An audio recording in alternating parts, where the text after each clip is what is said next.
Денес имам задоволство заедно со кандидатот за градоначалник и директорот на здравствениот дом да свршиме увид за тоа како течат работите за реконструкција на фасадата одека во здравствениот дом во Ресен. Од она што можам да забележам е дека станува збор за многу домакински чуван и управуван објект од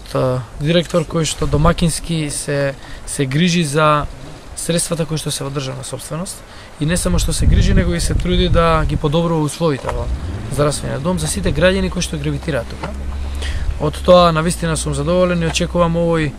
начин на функционирање да продолжи во иднина. Кон овој дом гравитираат некаде околу 16.000 граѓани од текот на зимата, во текот на летниот период и многу повеќе.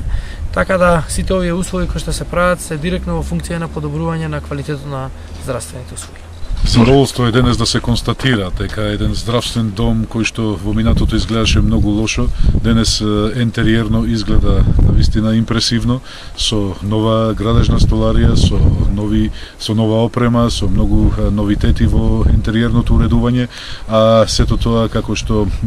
знаеме е резултат на домакинското работење на раководниот тим на здравствениот дом во Ресен, а уште поголемо е задоволството кога се има предвид фактот дека зад овие работи стои и владата на Република Македонија, односно ресорното министерство, кои што веќе ги обезбедија средствата за фасадното уредување на здравствениот дом и се надевам дека за брзо време ќе можеме да го видиме здравствениот дом во Ресен во едно ново руво и граѓаните ќе може тука да ги остваруваат своите услуги во едни навистина поинакви услови и стандарди.